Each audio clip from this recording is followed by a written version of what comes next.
Lights, camera, action. Today, we have with us Michos, formerly known as Anastas Michos, although I know we call you Tas, and me, we'll call Charlie, of course.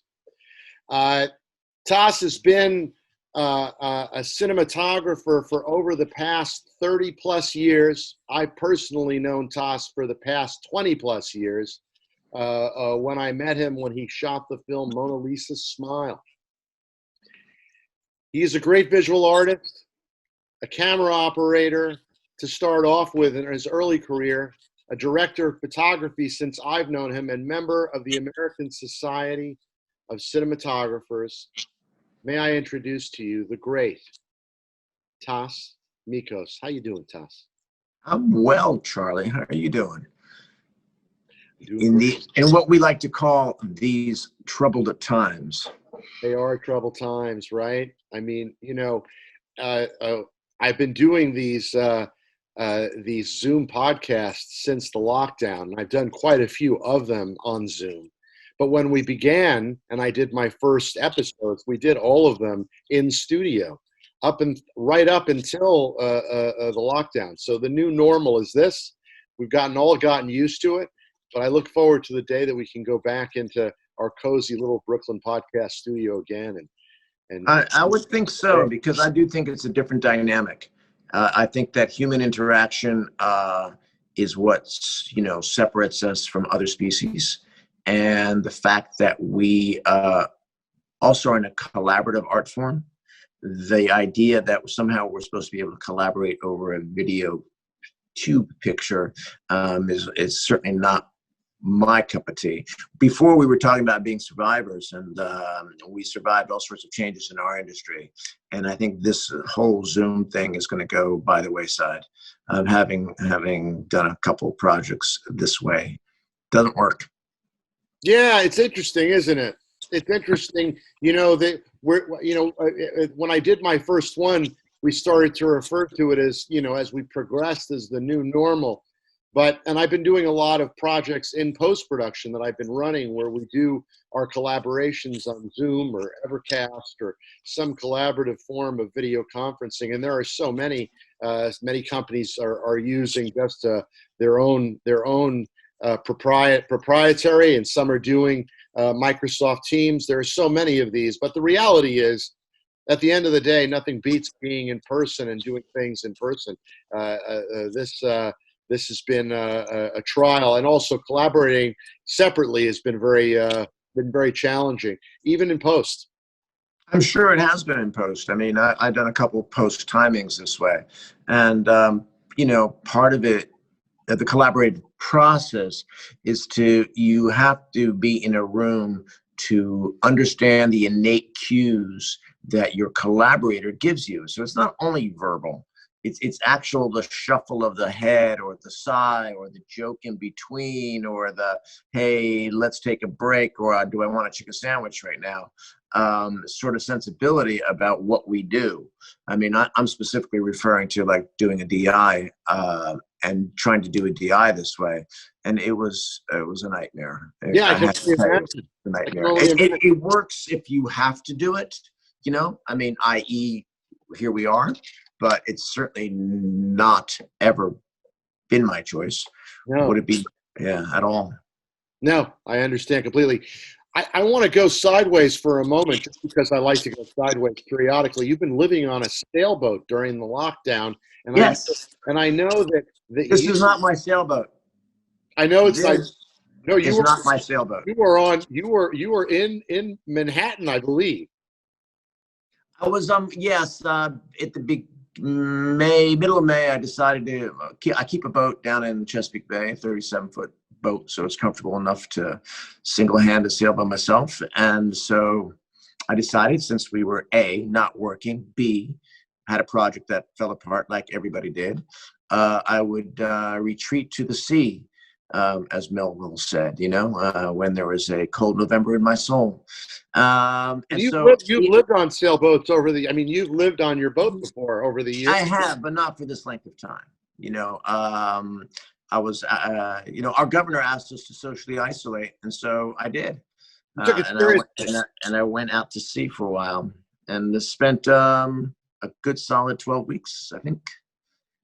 So it was quite grand. It was a little bit of a tour, and an interesting reflection on nature and our place within it. And you've been an enthusiast of sailing for as long as I've known you. How long have you been doing? I know that you're. I mean, we're going to get into, clearly this is, we're not going to talk about sailing this whole podcast, but I'd love to hear more about your passion of sailing as a part of your life that sits separately from being a visual artist and a cinematographer. Well, two things. One of them is, I think there's a part of it has to do with my heritage. I am Greek and Russian, a first-generation American, and I am influenced and was influenced very much by my father's country, which was Greece, and in terms of their relationship with the sea. It's a ancient culture where their symbiosis, if you will, is with nature, and particularly the ocean, is in the gene. It's in the mythology. It's in the history. It is who the Greeks are. So I got interested as a very young person, and in fact, at a young age, I think I was a seventh grader. I sailed the seven seas on a tanker, working as a apprentice mate on the chief mate's watch, going New York, Venezuela, Rotterdam, all sorts of places. So part of it is imbrued, I think, in my psyche. And the other part of it is metaphorical. There's a metaphorical interest to what is a horizon, and what does it mean, and what does it mean to be going forward, and what does it mean to be going forward, trying to control forces outside of yourself, which is nature.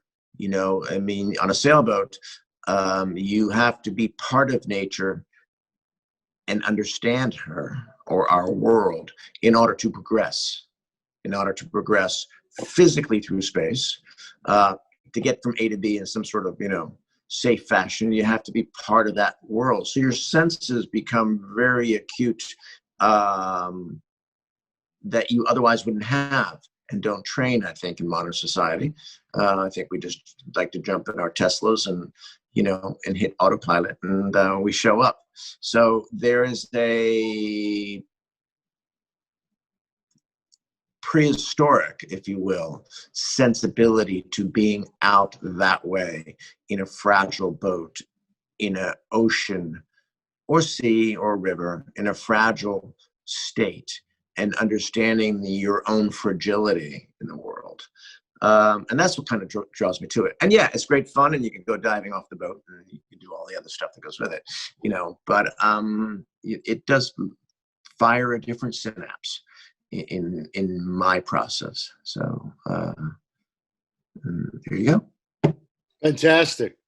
I love it. Well, we'll perhaps return to these thoughts, but one of the things I want to go to. These are very, very, very deep thoughts for a Thursday afternoon, but let's go for it. Why not? I mean, why not? One of the things that you mentioned whilst talking about your passion for sailing is your Greek heritage, and where your roots come from. But you said Greek and Russian, I guess is what you said, right? I did. Russian mother. You both come share. And what's her name? What I know very little about your early life. I mean, we've worked together on films going back to the late 90s, early 2000s, but I don't know very much about your origins and your connection to the worlds from where your family came. Tell me a little bit about your Greek heritage. Well, as I am Greek and Russian, I have what now in my later years know as a unusual childhood, but when we're children, our reality is the norm. So we don't, I mean, you grew up in Europe as well. So you understand that sort of separation that you have from others that had a different lifestyle growing up. And the sense is that when you're a kid, whatever your parents do is normal, So my mom, who's Russian, was a nightclub singer, and she raised me with her brother for many years, who was also he's a musician. He was a musician. They both passed on. And so the Russian side of my family were artists and Russian emigres. I have a twin sister. Mom raised her and myself as well. And my father was a entrepreneur. A maritime entrepreneur is the best way to put it. And the entrepreneurial spirit is, in the sense of being very successful at times in his life and not being very successful. So we as kids, and the reason I was with my mother most of the time is, there was Greek and Russian love that they couldn't live together and they couldn't live apart. So they finally got together when I was 17 or 18, in terms of being a settled long-term couple. But so growing up meant periods in Greece with my Greek family, with my aunties and my uncles, and at times with my mom, and certainly with my father. And then the rest of the time here in the United States, mom would be gigging in Miami, and we'd be moving down there. Mom would be gigging in New York, would be up in New York, mom, wherever mom gigged, that's where we were. So I had a childhood that had a lot of different schools involved, and it opened me up to a world that was far bigger than other kids of that age might have had. So that's kind of the basics of childhood over there. And what it does, though, is it establishes a familiarity with the non-permanence of a situation. Yeah. Because of constant moving. And much of the reasons I was drawn to the film business, particular feature filmmaking, is it's also temporal nonsense of permanence that we have when we get on a project, that we have a very specific task in hand. Our task in hand lasts for X number of weeks. If it's really huge, lasts for, I guess, X number of years. But for the most part, it's weeks and months. And you bond deeply with your collaborators. And then you hope to find them again on the next one, or you're glad to see the back of their heads and when the show is over. So there was an obvious connection between what I do and why I do it. Yeah, because you had to adapt throughout growing up. I mean, I remember this living in Belgium as a kid. People. I mean, my father was an exec, so we lived in Brussels, but most of the people that I knew were a combination of kids that moved every 3 years in the diplomatic corps, or people who were stationed for periods of time as expats in one city. I was in Brussels, but whatever, and moved everywhere. So I mean, I had friends who I grew up with whose parents were or whose fathers were in the Canadian diplomatic corps or otherwise, that had lived one place for 3 years at a time, 3 brothers born in 3 different places, and then ultimately making it back to their home country as adults later on in their life. I mean, we learned not to feel the stability of one town and one place, and constantly adapting and making new friends and new relationships, but also adapting to new scenarios, whether you stayed stationary or you were one of those people, which it sounds like you were, who actually did the moving itself, because you moved around a lot, right? We did. I want to say, excuse me, that It comes with baggage for sure. And at the same time, it opens doors because I do believe that I've always continued to travel ever since I was a child, and I still continue to travel today. And I was just thinking in the last, the COVID thing has shut me down, but I mean, in the last year, I've been from everywhere from Poland, Greece, Namibia, Mozambique, South Africa, Mexico City, all around the United States. And this is in the last 15 months. In the last 15 months, actually. And so I was shut down for 6 months with COVID, but even then I got on my boat. And what it brought me to believe is that people are the same all over the world, that we actually want the same things, and I think that's really important to understand and to think about in these what we call troubled times, in both politically and in our health, is that we all want we all want love. We all want the best for our family. We all want kindness, and we all want it reciprocated, no matter where I've been in my travels. And I have traveled the world to 100-odd nations, and literally, like I said, from the deserts of Namibia to the Zimbabwe, Zambia. You shot in South Africa as well, right? Yeah, I shot in South Africa to Hong Kong, to wherever. I mean, that's sort of the commonality of humanity. And I think those of us who don't recognize it, or those who don't leave their because I'm going back to that thought, those who don't leave their entire tiny little insular existence, particularly as children and then as adults, don't understand that. So therefore, we don't understand the world, which is interesting because we are in a business, you and I both, of showing human stories on a screen, which other people all over the world have to relate to and will relate to, because that's why they tune it in. But at the same time, we divorce ourselves from their reality and go, what is their what is their, we export all this stuff, but we don't import it. We don't go, what is their commonality? So it's an interesting thing, and so I think it all sort of ties together. Yeah. In some sort of weird existential way. Boy, are we getting deep. Well, it's good to get deep. I actually want to dive into a relationship that you had that I wasn't around for when it began, but it's certainly, with one of, certainly I would say one of my heroes in an aspect of cinematography. There was, of course, I guess was it Garrett Brown was your Steadicam mentor, right? Oh yeah, absolutely, and so still to this day.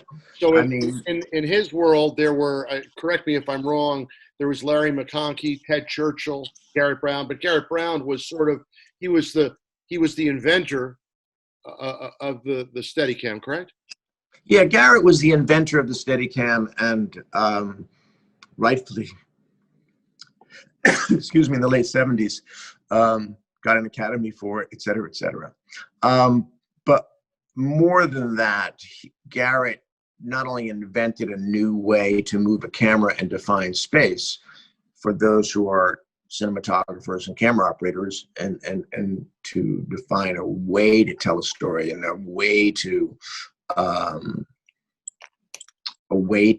visualize the world, but he also, by force of personality, brought a collective people together that were brilliant in their own right. I mean, Larry McConkey is probably, and his brother Jim now, but was one of the foremost and most brilliant Steadicam operators around.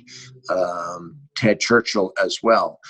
And so there was a cult of Steadicam, because it was a cult of personality, if you will, to get it on set. And I stumbled onto that scenario, and Garrett and I share the same love of sailing, music, and good jokes. So we became lifelong friends. He, yes, absolutely was a mentor. Absolutely took a young kid, I was 24, recognized that I had a will to do something, and that I possibly didn't. I might have had the talent, but I don't know so much. I don't know so much where talent gets you, but I had the perseverance and the will. Well, to. let's talk about with the perseverance and the will. Let's talk about going from operator to Steadicam, because as far as I know, you didn't go to film school, right? So you're someone who is not classically trained as a visual artist or photographer, although you must have done something before you first picked up a camera. So I know I was a musician. I mean, you know, I came from a musical background. So there was a sensibility of what artistry was in my household growing up. I did not attend university all the way through. I'm sad to say that I neglected to finish 3 different universities. Neglected is the wrong word, because that seems to I forgot. I willingly did not finish. But I'm a voracious reader, and I'm a curious human, and so. When filmmaking caught my eye, which was through actually Larry McConkey, who was a next door neighbor at one point, and was doing documentaries and doing musical films, and I was pulling cable and like assistant editing and whatnot. It was through him I met Garrett, and it was through Garrett that he designed and invented a thing called a Skycam, which is used in all the football games today. Garrett Brown invented it, and we were his colleagues in the design process. So I was one of the co-designers of the Skycam. And having been always very curious, and as I said, a voracious reader, I was self-taught in terms of what filmmaking was. So though I did not attend film school,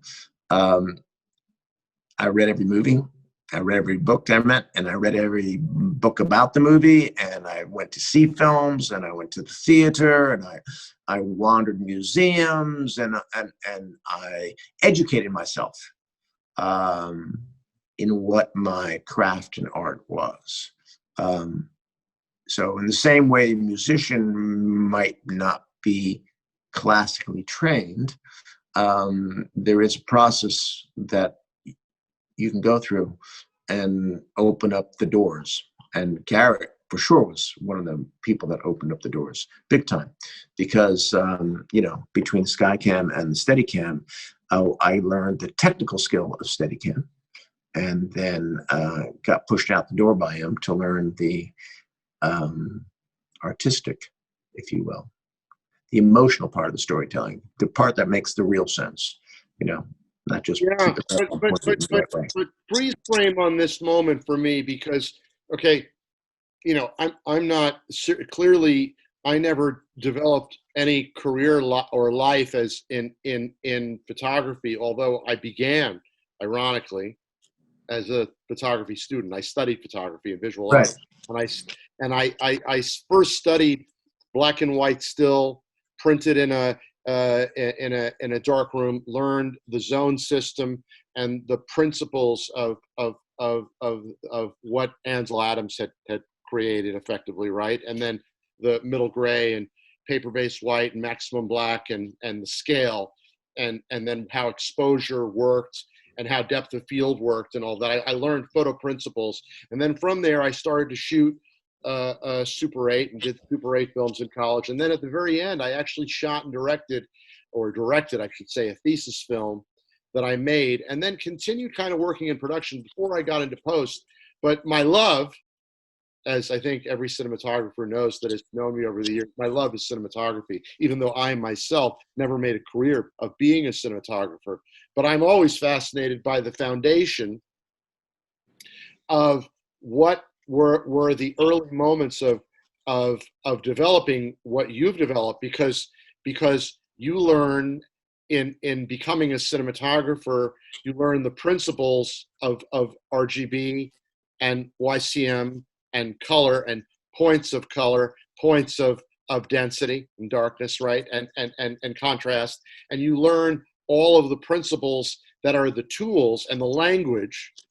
And those, in your case, were not from a background of having studied specifically shooting stills or shooting motion under the aegis of a university or program. You did it actually on the job as an apprentice, and then becoming what you became, correct?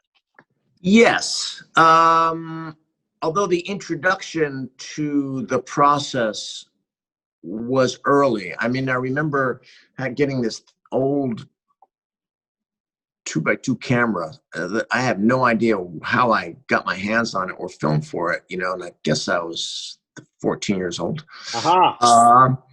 And I literally stuck filming it and went off to shoot things because I was bored one summer. I mean, literally was bored, and I was like, oh, let me try this stuff. No idea that what f-stops and t-stops and exposures were and all that. And the happy accident was astounding when the film got developed, which allowed me not to be afraid of the process. The other thing that allowed me not to be afraid of learning about it is that all those salient points that you talk about in terms of exposures and f-stops and grayscales and densities and color and what the spectrum is relates directly to music too. If you think about music as a language of sound, and you think about photography as a language of light, and then you think about cinematography as specifically as the moving of that language, then there is correlation between what is time, what is notes, what is frequency, what is atonal, what is timbre in a sound, et cetera, and you can draw the parallels between them. And you can also draw the parallels, because you can draw the parallels in painting as well. When you're painting, it's just that the technique is different. And I do believe you also draw the parallels when you're writing, because when you write, you also use now the spoken language, and you manipulate what the words that I'm using now by choice to use certain words to convey emotional reactions. And so words have tone, words have meaning, words have timbre. When something, there's a difference between being something sparkly and something being crispy. I mean, there's a tonality to it too. So I do think there's an interconnectedness to it. So I'm not surprised that I think, in other words, for me, I used what I had to be able to correlate somehow the unknown and go, oh, okay, I get that. I get what rhythm is in camera movement. I get what timbre is in color. I get what a minor chord is, in darkness. I get what a major chord is. I understand ending a phrase and brings you to an emotional point. I understand ending a shot that brings you to an emotional point. So I think the two are very much interconnected. And I would be curious to see about most cinematographers who don't like music. I'd be curious to see if there are any. Well, I also feel it relates. I mean, just as a totally side point in the world of what cinematography is, and the conversations that I've had, I mean, specifically with guys like Stephen Goldblatt or certain cinematographers that talk about the physical sense of being a DP, right? One of the conversations I got into, and this obviously fits for you, you're a physically fit person, which is, I think, part of what needs to be for a cinematographer, because a cinematographer also is also, in a sense, has aspects of dance, of movement, physical movement, of being, of understanding and capturing and being physical in the moment with the people that you're shooting. You're part of the choreography too. I mean, so there's a little piece of that. There are many pieces of being in the moment. The musical comparison is fantastic, and it deals with so many aspects of what the creative process is. But then there's then there's actually physically your physical presence, especially actually, now that I think about it, as an operator, camera operator and Steadicam operator. I mean, that foundation is that of being you're in the scene, you're in the moment. Absolutely, and it's something I still haven't given up. I mean, obviously, I don't always operate my own camera for all sorts of reasons. The movie's too big, too many things going on. I have operators who are brilliant.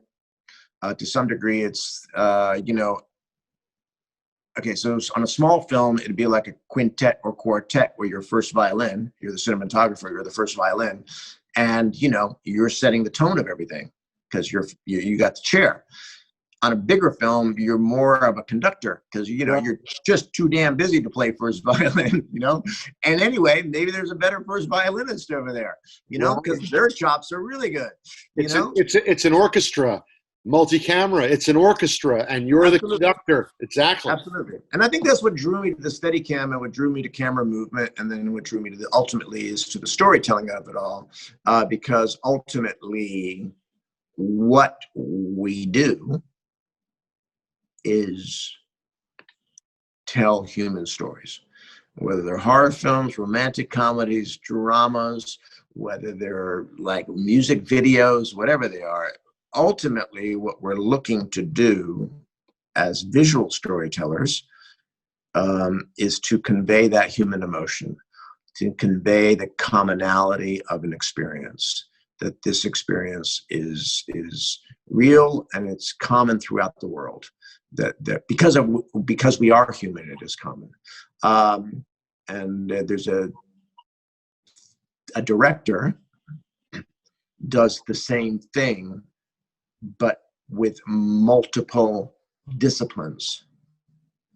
The director has to take the page using all the disciplines, music, editing, cinematography, costume, etc., tell that story. I think we as cinematographers take the square. And, the first question I always ask the director when a scene's coming up is like, what do you think? What music are you thinking? Like you must be thinking of music. And if they don't have an answer, then the whole bunch of bells go off in my head. Like, okay, so what were you doing when you were reading the script? What do you mean we don't know what tonality we're bringing to this? I recently watched a film that I had done 2 years ago in Staten Island, a beautiful little piece directed by James DeMonico and written by him. It's now called The First Night. It's about the story of anyway, never mind the story. The point is, I last saw it because in and out of post and whatever. I last saw it with a different score back in May. I just saw it last night on my computer with a whole new scoring to it, and it's just astounding little bit of filmmaking. Because the choice that they went with finally on the soundtrack was the right one, and it was. And so when you ask the director, what are you thinking of? Even if they've got the wrong answer, they should have an answer. So so I think that I'm not sure what part of the subject I'm going off on here, but it is to do with music and camera movement and the physicality of defining space, and we work in a 2D world, I did one 3D movie. It was very unsuccessful for me. It was a successful film, but it was very unsuccessful for me because, interesting enough, I felt more hampered than I did than I was able to explore the medium. And I think that in the 2D world, camera movement is what describes a 3D space, which is what we live in. And the fourth dimension is time. That's the difference between a still photograph and cinematography and a motion picture, is that we are constantly moving forward through space. The images that you and I create, Charlie, move forward in space. They're not the decisive moment. Exactly. The decisive moment is always coming up. Exactly. Now I'd like to wind the clock. Which is different, not better or worse. Just I'm saying it's different. I want to wind the clock back a little bit because, you know, your Steadicam work introduced you to some spectacular moments Oh my God, yeah, I worked with some of born, the born, coolest people. born on the 4th of July. Yeah. There's stories on that one. Harvey Schroeder, Reversal of Fortune. Yep. The list goes on. You work with a lot of amazing directors as a Steadicam operator. Before I met you, working with the Revolution Studios and doing movies with that group in the I was their early go-to for a minute. 2000s.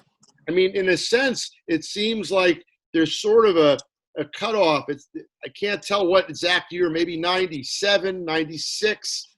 You jump from being a Steadicam operator to full-on director of photography, and then the rest is history from then on, right? I mean, you know, you're doing one of the early films was with Milos Forman, which was Man on the Moon, right? What happens is, and you're talking about mentorship, the Garrett kind of kicked me out the door and put me into the feature world. Yeah. And then through perseverance and just wanting to be better at my craft, I became a very sought after Steadicam and A camera operator. Right. And again, it's to Garrett's credit. He got a call. I got a call from Haskell Wexler, and it was like, Garrett recommended you to do A camera on a movie, and it was with, you know, Gregory Peck, for God's sakes. Oh, the siren's going by, so I'll have to. Yeah, wait. no, part of our Zoom lifestyle. Sure, wait. It's right down Fifth. It's fading. The ducks. Yeah. Chris Newman would never accept it yet. Yeah. We won't have to do ADR on this, bro. Oh, there it goes. So, so Garrett recommends me. Go ahead. Yeah, Garrett recommends me to Haskell, and you know, I'd done a lot of B camera stuff before, but never an A camera job. Well, actually, I'd done one A camera job, but that has that did not end well. Not for me. It ended really well for me, but this is a different story, not for a podcast. Anyway, so and working with Haskell was just so astounding as another mentor, because he was in the 70s by then. His thirst for bettering himself and his thirst for the craft was still so very much alive.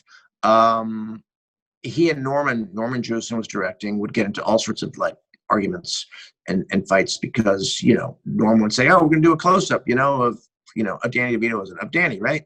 And he goes, yeah, close-up. And so Norman would go back to his trailer, and the next thing you know, we're starting the close-up by a Steadicam shot that starts up outside, you know, and yeah, it ends up in a close-up, but you know, Haskell was always trying to draw the picture out visually, you know.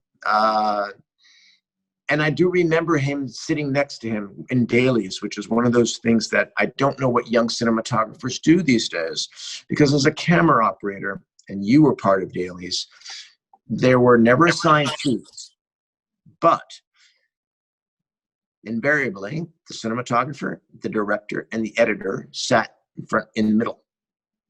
And I usually sat right behind as a B camera operator, or right next to as an A camera operator, the cinematographer, right?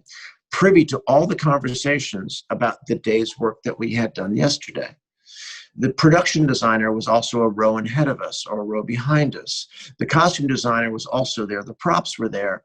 Everybody was in a collective room examining the work, and I use the work in capital letters, in a critique of what we could do better, you know? And that process, sitting next to, and some of the most amazing cinematographers of the day, Sven Nykvist, Haskell, John Seal. I mean, I worked with a bunch of guys. Philippe Rousselot as his A camera operator for 7 movies. The process is always a learning one, and you learn what the collective craft is, you know, and you learn what cinematography is and what a cinematographer does, and you learn what an editor needs and an editor does, and you learn why does the costume designer so upset because I can see, oh my God, and I remember on Interview with a Vampire, the costume designer was beside themselves because I had a close-up and they could see machine stitching on a collar, on an extra. And it was, it just, took them right out because it was like a period piece. Why would there be machine stitching? I mean, that kind of attention to the detail of their own craft. With production designers, I mean, some of the greatest, you absorb that like a sponge. So in that process of doing that, interesting enough, I was working with Philippe Rousselot, and I was down in Florida on a movie that Tony Hopkins was in Cuba Gooding, and we were coming out of dailies, and it was like Friday night, so it was like, hey, where do you want to go for dinner? And we were walking towards the car, and he goes, I don't know where you want to go, but in his French accent, I don't know where I want to go. I said, I don't know, maybe we should go here. And I think even David Dotson was coming in from Panavision to visit us that weekend or something. And I said, oh, I heard Milos is doing another movie, because Philippe and I had collaborated on Larry Flint together with Milos. And are you doing it? And he said, no, he asked me to, but I have to go back to France. I have some things to do. And I literally was getting into my car, and I shot him a look across the roof of the car. I never will forget this. And said to him, well, tell him I'll shoot it. And Philippe snapped his head around and just gave me this stare and just got into his car. Cut to 6 weeks later, I'm on top of a crane in that same show. We're making rain.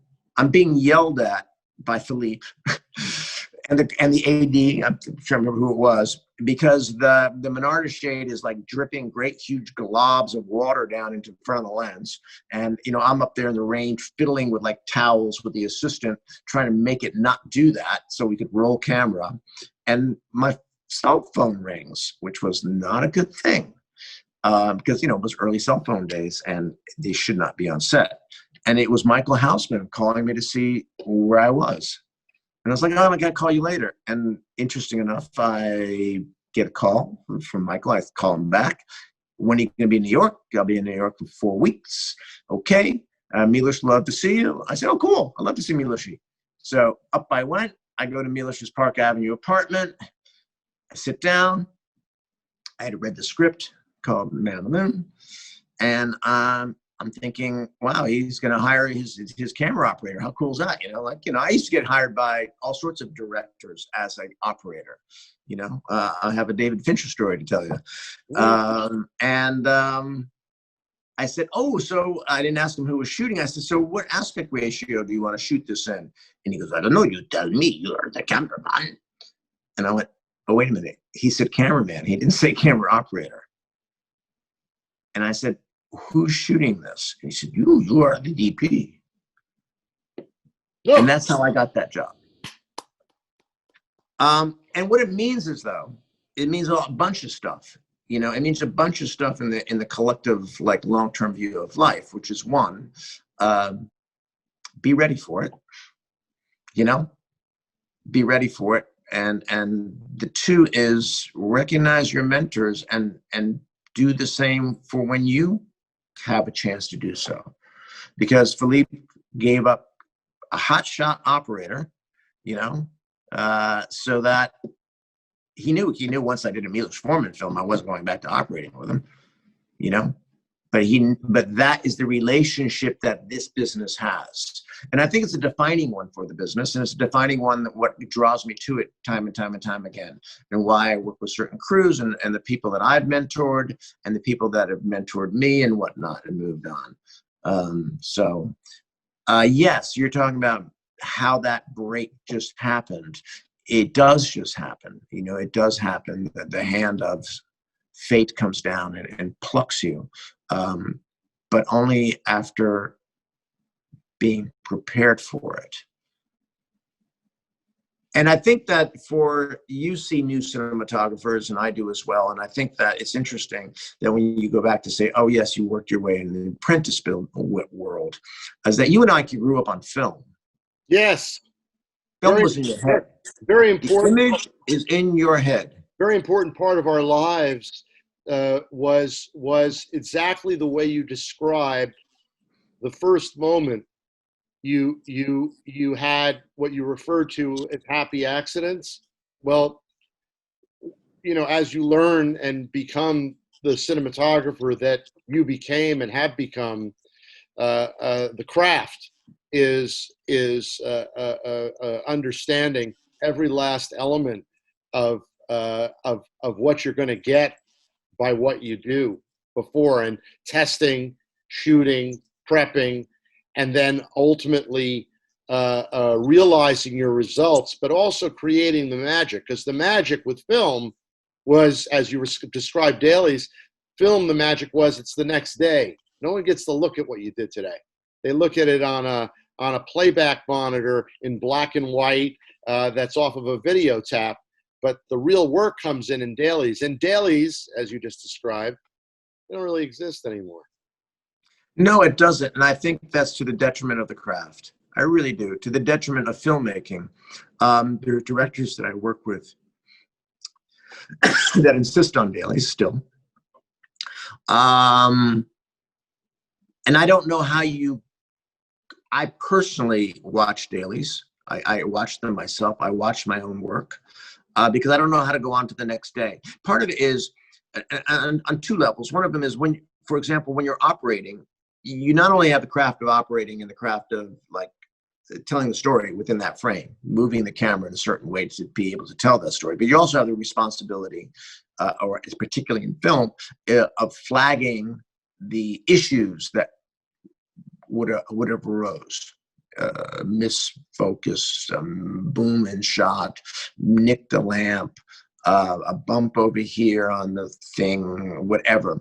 What that trains you, though, when you used to do it that way, is it trains you not only to be in the moment, but to record the moment. You really have to be two brains working at once. One of them is the left side, where it's like, okay, this is what just has to happen to tell the story. The other one is just ticking off, that was a bump. There was a misfocus. Okay, that we nipped the flag. Oh, the boom came in. Now, obviously, all this doesn't happen in one shot, or maybe it happens in rehearsal. But what it does is that as an operator, you went to dailies and you validated that part of your memory. When you're a painter or a musician and you write music, you listen to what you write the next day. The next day you go back and go, I wonder when I laid down that track, what did that sound like? Yeah, everybody's sitting around, the band's sitting around going, that's what the track sounded like. When you're a painter, you don't just start painting on the hand again the next day because you left off on the hand. You started looking at the painting as a whole, as a fresh, and you spend the time to devote yourself to what is the outcome, where am I going with this? As a writer, yet, even Balzac, who wrote copious amounts of like amazingly prolific writer, he would write longhand and instantly send that off to the printer. And the next day you would have these galleys, which he would then read what he wrote longhand and then write in the margins and then send that off to the printer as well to continue his process. So he didn't like to edit his own scrawl. He had a printer print it out for him. But the first thing in the morning was to read what he did yesterday before he went on. And the lack of dailies to me still astounds me that we're in that era. It really does. Which is why, Chris Nolan has dailies. That's why his films are what his films are. And everybody gets to go. So, yeah, I don't know how young cinematographers do it, because I was trained to visualize the scene before the scene was in front of me. Because when I read the script, I had to have an image in my head. And it wasn't on a monitor. It was like when I walked into a stage, it was like, oh, this is the image that I already have, not let me set up a monitor and turn on a light. So that's why I think even the old school guys, I don't light with a monitor. I mean, I just get in there and go, I think it's a 27 over here. And some, my operator go, nah, 24. And I go, yeah, you're probably right. You know, whatever. You're the operator. Yeah, 24. You know, it's rarely a big clash between what those two things are. And then it's starting to light, just you light by eye and you do it, you know, because that's the image that you had, not the image you're creating on a monitor by living in a tent and going, oh, that one should come down a half a stop, or that one should go up, or make that more blue. Well, you have to map out the entire frame and the set and the scenario, and find where the points are that you're what you're exposing and where in the frame, where the detail is. So yeah, it's interesting. It's an interesting process anyway. I mean, you know, not to sound like an old timer, but I am. And part of the part that I'm proud of being an old timer is that I got to work in a medium with you, Charlie, you know, on you know, on Mona Lisa's Smile. That was a film show with film dailies. Yeah. You know, and then it was a whole discussion whether or not we were going to go DI on that. You know, and I was like, I don't know if I want to go DI. Back and forth, back and forth. And ultimately, we did. Death to Smoochie was with the Universal, and I do remember them pitching the DI to me when I was out in LA, and I had a side-by-side test of something that was colorized through a DI and something that was not. And Danny and I voted to go with photochemical on that one. Just because we liked it. It was more organic. It was, you know, and also the DI obviously at that point was, you know, high def, and it was in a whole other. Right, the tools advanced. We watched digital intermediates grow from early scanning days to what it is today in high resolution digital capture, and in advance of that, scanning done and color correction done in real time with high resolution files. In the early days, everything kind of choked in the process, and it was crazy. I remember, like, you know, the transition was hard, and I remember being at all sorts of facilities, your facility, where like all of a sudden our screen would stop because somebody next door was like rendering. You know, I mean, all the stuff that went with it. Part of the process is it's so funny. Yeah, the technology changed, but one of the things that I talked about, ironically, it was in a discussion with one of your ASC colleagues on another podcast with Maddie Libatique. We talked about Ed Lockman, and you know, there are those who are what I would call religious lovers of film. He's one of them, and as am I for certain. But one of the things that's always remarkable to me is when you have a result of something that you've done that people are shocked by when they hear it was finished in a certain way, right? In other words, like when Ed Lockman shot Far From Heaven for Todd Haynes, and someone said, "Oh, that was incredible post to finish that." And I said, "Well, actually, no. He did a film answer print. That was all in the negative." And he did. And I'm like, "What?" They said, "What?"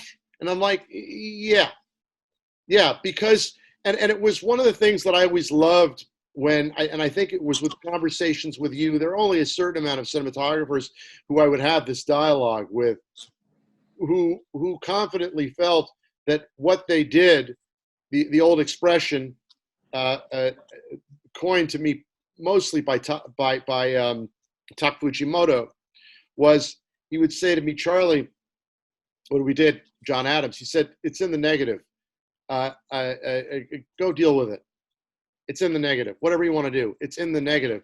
And he was right, because we were going through at that point a hybrid process with HBO that was an HD transfer process that was in question as to whether or not they were going to do sort of a file correction, or whether they were going to go back to the negative and do a DI, even for the broadcast show.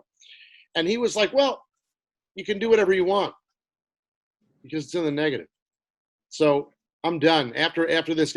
And don't get me wrong, he was commandeering the creative process. Oh, absolutely. No. I don't misunderstand that quote at all. But I love the idea. And then one of the things that I loved was in the relationship that happens between a cinematographer and a colorist.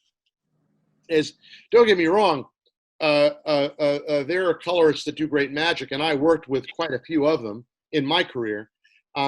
But the reality is, for lack of a better word, a confident cinematographer will enable a colorist to find what they were intending, and not only find what they were intending, but also to get to what they were intending, because they were methodical about what they did throughout the process. If you came from a photochemical background where you had to hit dynamic ranges and you had to hit photo principles where if something, for argument's sake, had to be printed and couldn't be windowed and fixed, you had to have something that could be answer printed.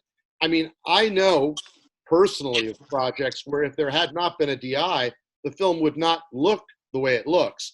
And of course, there are cases where you go beyond and the DI becomes a creative tool because you can do anything you want to any part of the frame in a DI, whereas with film, you had the opportunity to, you were limited with the opportunity of lighting, exposure, color, contrast, and it had to hit in a range where when it went through timing, it had to get there.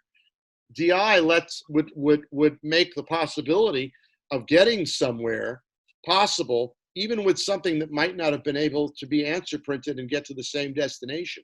So it became cool. Absolutely. So the process changed. But yeah, and it's sort of interesting because, you know, I'm going to use music as an analogy for a quick second, and actually pop music. It doesn't even have to be operatic, although there's you know, Lauren Flanagan in the Opera Center. But just think about Whitney Houston and auto-tune. You know, I mean, the reality is that auto-tune, yeah, will make your voice sound like it's perfectly in tune. And you can choose your pitches and you can choose exactly where it is. But the emotional intent behind the cinematographer, which is what we ultimately are. We ultimately light a film and we frame a film because it has emotional intent behind it, not because blue happens to look better than cyan, you know. That part there, if you are true to your craft, remains obvious even in today in the DI. Many DI guys I work with, you know, and the Joe Gallers and the Tim Stippens of the world, etc. I go, how does it look? And they go, easy squeezy toss. Because why? Because the emotional intent is there. They took a look at the past and they went, I know exactly where you're going. Yeah, that's it. I know exactly what the tone ranges are. You know, there might be slight variations. And obviously in today's world, you know, it's like, oh yeah, I don't have to ND that window anymore with an N12 because, you know, I can whack it through and I can bring it back later. But I knew that in the past I would have an N12 ND on that window, you know. I mean, I did a show here in New York, and I might have been Technicolor, that we had I want to say it was 200 feet of windows on top of the World Trade Center with a Halle Berry movie all the way across. Perfect Strangers. Perfect Strangers. Yes, that was it. Revolution. And, I was there. I remember.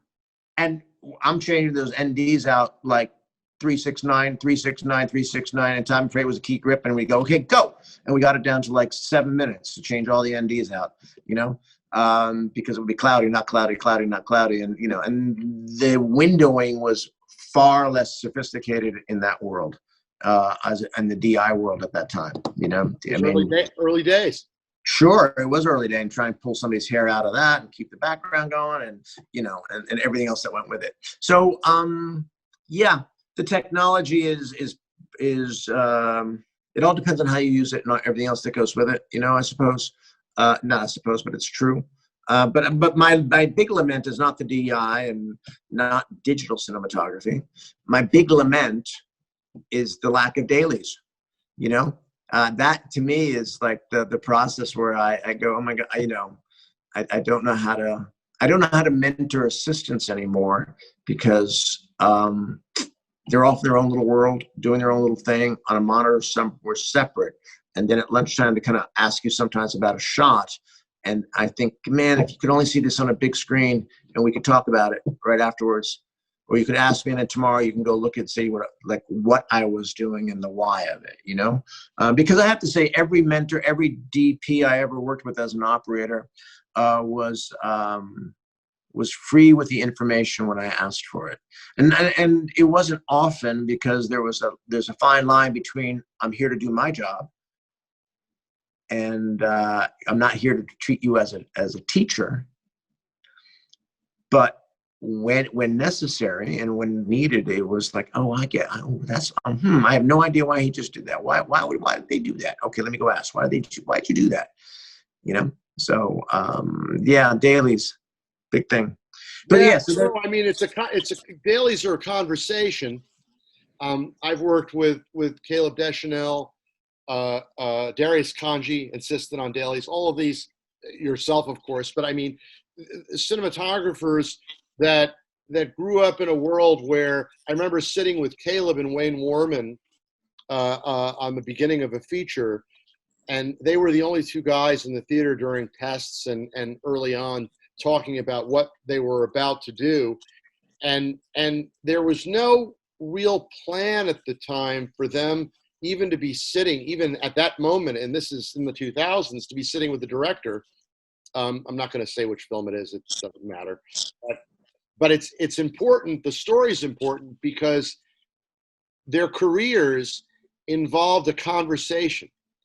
There was an editor, a DP, hopefully a director in the room, and then, as you described, other departments. I've been in those screenings when I was involved with all of the films that I dealt with when I was at Technicolor, like The Departed, when Michael Ballhaus shot that for Martin Scorsese, and when we did all of these projects where people gathered in the theater and there were conversations about what we were going to do in the test phase, but then also there were the screenings that would come through, and then there were the cinematographers like our mutual friend Mr. Doyle, Chris Doyle, of course, insistent on regardless of whether or not there was someone who would come in to join him, he was going to get in there and watch dailies, even if it was on the weekend when he wasn't shooting,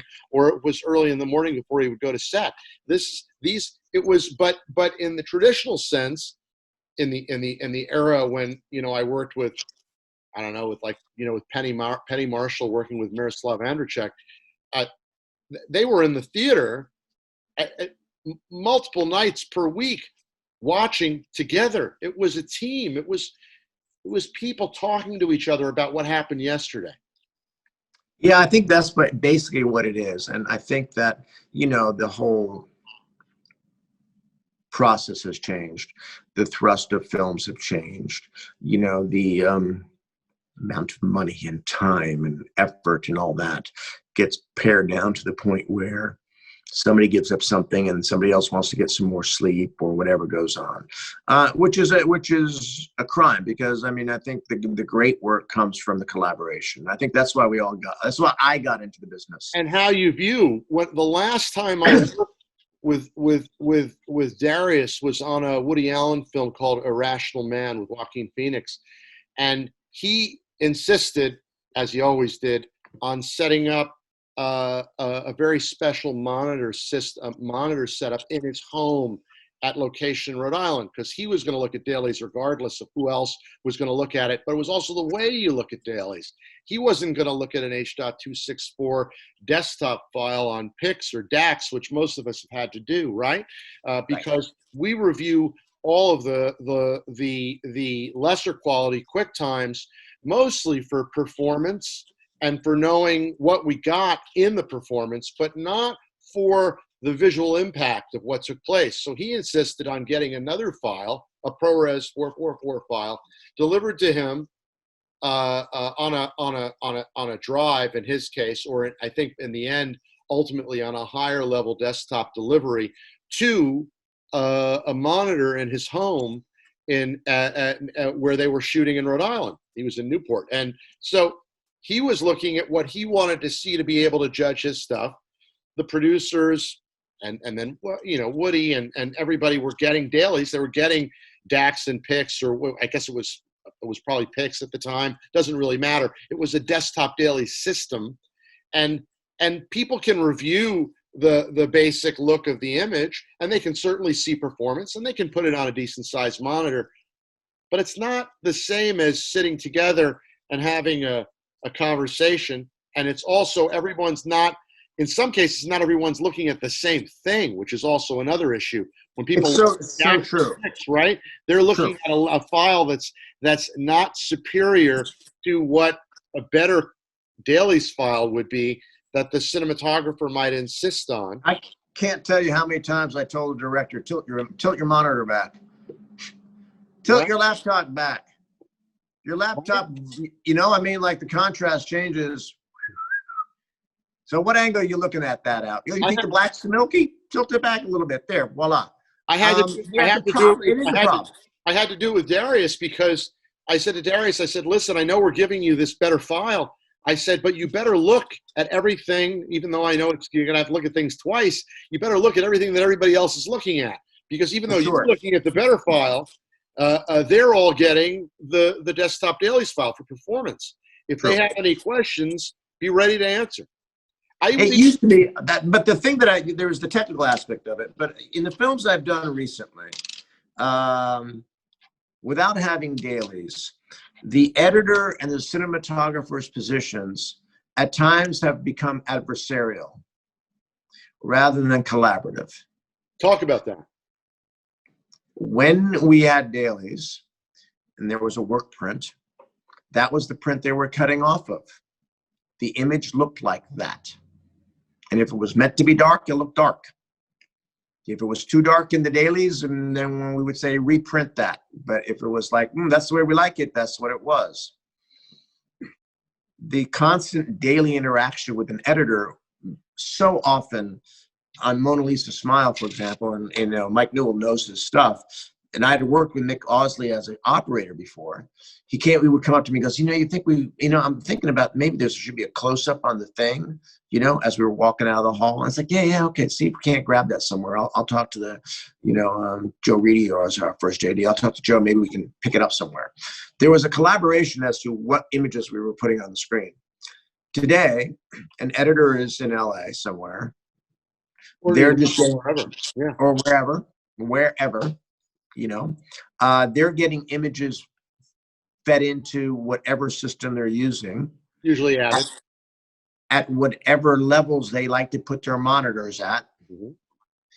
And then you and I have experienced this often when we go to the DI and all of a sudden the editor is going to go, well, that's too dark. I go, no, it's not too dark. That's the darkness no, that's the darkness. That is the darkness, Well, no, because I was looking at it, it's like, no, I don't know where you had your monitor set. But when we were filming this piece, this was the agreed upon directorial cinematographer level of how we wanted this to feel. And no, we did not want it any more blue. And no, I did not want it pushed in. And no, I don't think that the close-up works like this, because I think that the close-up is wrong for it.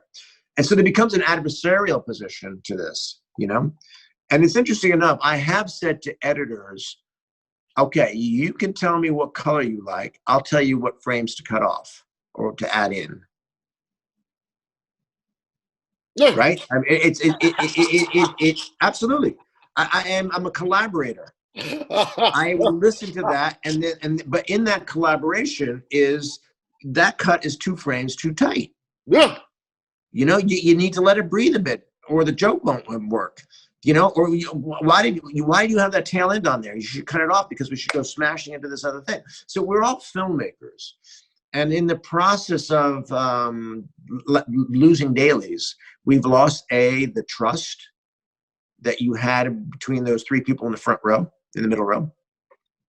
The intent was always spoken out loud.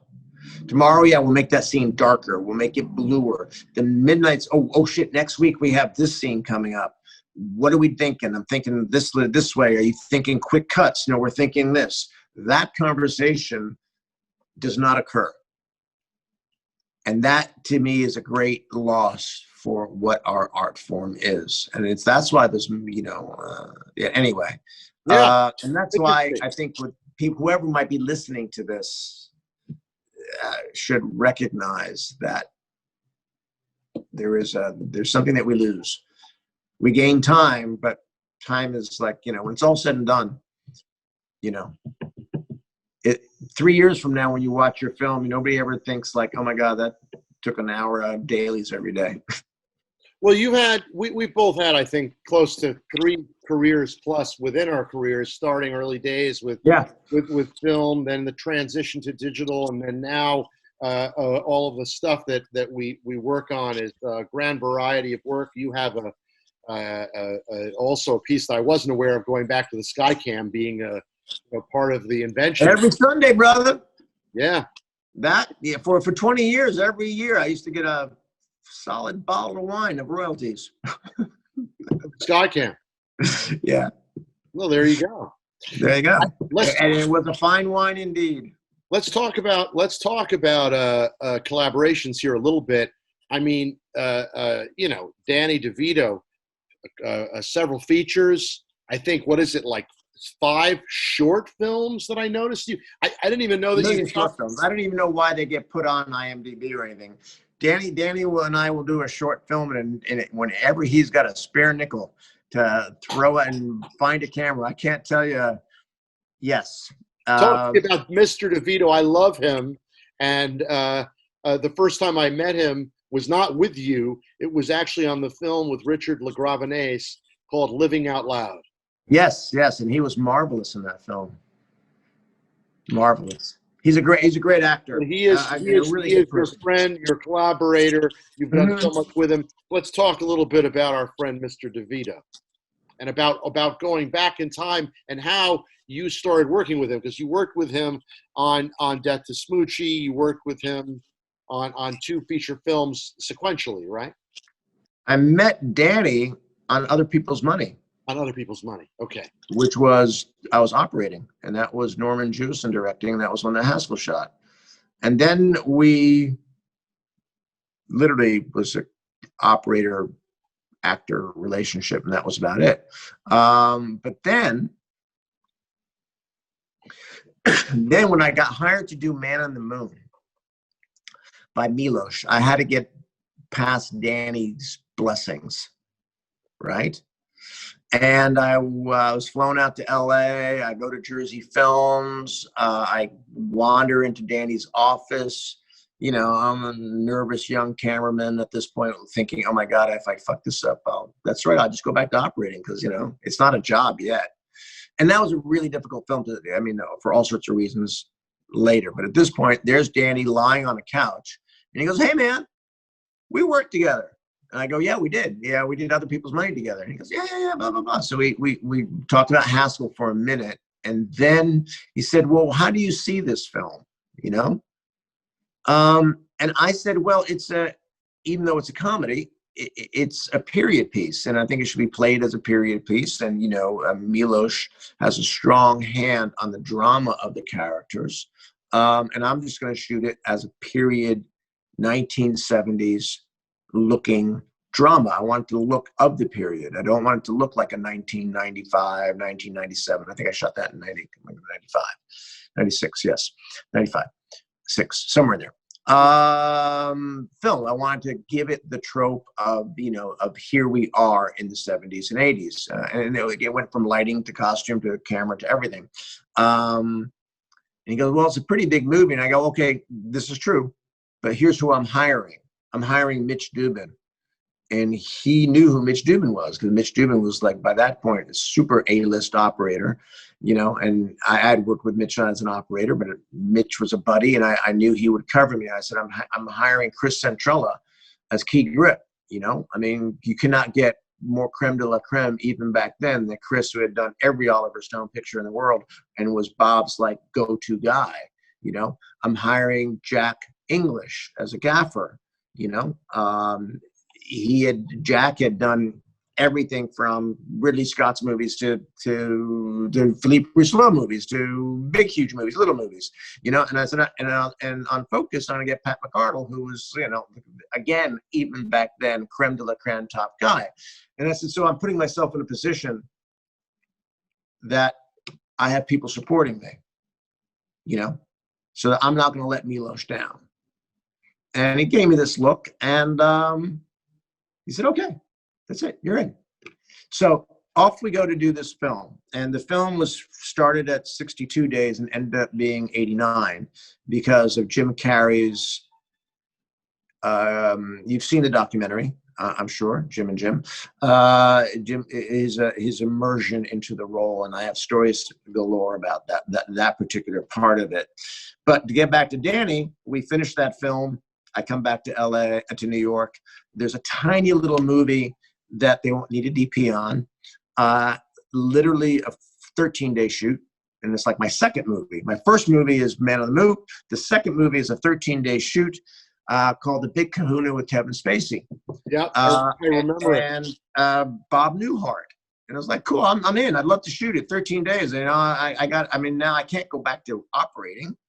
I got to keep on working as a DP. Sure, whatever.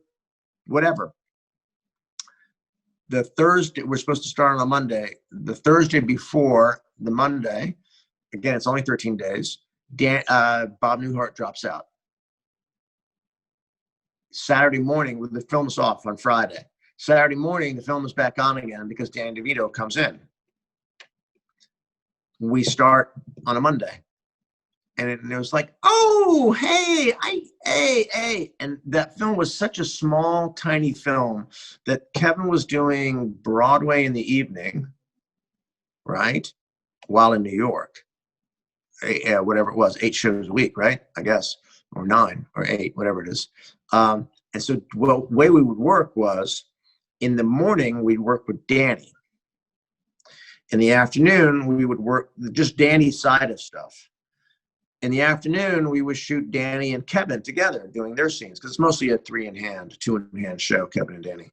And then Kevin would have to go off to work. In the morning, Kevin was sleeping, so Kevin would have to go off to work, and then we would shoot the Danny side. So in the morning, we had Kevin in the thing, and then we would do Danny in the afternoon. So that required and also a first-time film director. So that required a whole lot of machinations in terms of, okay, what are we doing tomorrow? Here's the C-stand. Where are you going to be? I'm not going to X on the ground. And I had just come out from Man on the Moon, where this was de rigueur because of Jim Carrey's antics, process and antics. So I just come through that. And so that's where Danny and I got really tight. We got tight in that tiny little movie where it was like, where and how to construct a film together when we did not have 2 actors in the same time, except for 2 hours a day over a 13-day shoot. And then he asked me to go on and shoot some other things. Yeah, great result though. I saw Big Kahuna. I remember that. Beautiful. Hey, it was an interesting, tiny little movie, absolutely, and fond memories because Danny is quite the connoisseur of good food, and he had found this spot. It was May, I'm pretty sure it was May, that would make a truffled buffalo mozzarella every day fresh, and we would get it in for lunch. And he was okay in my book after that. Fantastic. A man who enjoys life. Absolutely. But he's also such a consummate filmmaker. So these little tiny films that he would do in his house, I remember we were doing little tiny things, little projects just because he liked it and likes to work. He had a beautiful mansion, Beverly Hills, huge library, 3 swimming pools type of deal. And it's late one night. Kristen Cello is helping keep grip. We're doing this all for free. You know, we're just show up because it's Danny. You know, beg, borrow, steal the gear, and show up because it's Danny. So we're doing this little tiny short. And he wants to put it in his library, and it's got this gorgeous cherry paneling. I mean, just beautiful cherry paneling. And I need to hang a little Chinese lantern up there because at that point it was no LED world. It was all Chinese lanterns. And I said, oh God, I'm Chinese. I'm going to get a thing and a ladder. And, you know, I'm up there with some tape, and that's Chris is up there with tape, right? And it falls down, and Chris goes up there and tapes it up again, and it falls down. Dan goes, nail the fucking thing in. And Chris goes, I can't nail this in there. He goes, oh, of course you can. It's on the top. Nobody will ever know. Nobody will ever see it up there. It'll be fine. Okay, so Chris gets a little tiny brad and a hammer and just a tight little piece of string so he can nail this little light up there. And he's going tap, tap, tap. And as he's tapping, who walks by the library door but Rhea Perlman, his wife? You know, we all freeze like little elves in a shop. Like, you don't see us here. Rhea shoots Danny a look, and Danny goes, I'm going to hear about that later. And she just lets the store on business. So he is that kind of filmmaker, you know? And he's always been incredibly inventive and incredibly generous. Yeah. And just an ongoing fabulous relationship, even up through a film that I'm unclear about it. San Sebastian. Yes, that was again a hey Danny, I got a script kind of film is what he calls. He said, I got a script to us. Let's go make a movie, and it was like no money. Literally, nobody got paid for like the 11 days it took us to make us, you know. But we enjoyed making it. But then Danny set to cut it himself, and he cut the whole thing himself. The issue was that because we had absolutely no money, he cut a very tight little movie of only I think 68 minutes. So it was hard to be a feature film and hard to be an hour special. So I don't even know whatever happened to that or anything. But again, it's like, for the love of it, I liken it to a band where somebody calls up and says, hey, let's go cut a record. And you just show up and you do it, you know, because why? Because that's what you like doing, you know, and you show up and you play your instrument, and everybody tries to do the best they possibly can. And then record might get released, it might not get released. It might sit on the shelf, and who knows, it might get released next year. It might be dusted off. So there's that part of Danny's creativity that draws many people to him, you know, because we do that. Wonderful. A little bit about when I met you. Not that we shouldn't talk about it, but I think we should, because there was a whole series of films for Revolution Studios. Yes. And at that time, you know, Revolution was, I mean, for my perspective, because, you know, clearly I've been in here, this stuff for a lot of years, but when Revolution came around, you became their director of photography. It was one after the other. Mona Lisa's Smile, Forgotten. You were like 5 in a row, yeah. Yeah, there were 5 in a row, and including with Joe Roth directing. Yep. Yeah. Talk about that era and how, I mean, what more than anything else, we all have chapters in our existence. I want to go back to Mike Hausman at some point, but I want to zero in a little bit on that period that you were engaged with Revolution, because it sort of became, it was like, oh, there's another Revolution film. Oh, Toss is shooting another film for Revolution. You were like one after the other. You'd finish one and you'd probably be prepping for the next, pretty much, right? They were in sequence. Pretty much, although I seem to remember time off in between, and I did others, but that might not be the case. I mean, I guess part of it is I was young DP who could do various genres. I could give them the thriller. I could give them a romantic film. I could do comedy. And I've never pigeonholed myself to any of that. And that's why my agent shakes his head, because I tend to do the exact opposite from one film to another. Mm-hmm. Like if I'm on a comedy, the next thing I want is a dark movie. If I'm in a dark movie, the next thing I want to do something dramatic. And I could, I got along well with the producers. I got along well with directors, and I could get the film in on time. You know, so I wasn't too precious of a DP in that sense. So if it was a Mona Lisa Smile, I think was a 62-day schedule, and we brought it in 62 days. Joe Roth's film, I think, was like a 41-day schedule, and we brought it in 39. You had Forgotten, Freedomland, Perfect Strangers, 1, 2, 3, 4. Yeah. Yep. So there was part of that, and they knew it. You know, I was a known commodity in New York City. So, oh, here comes the siren. We let it go by.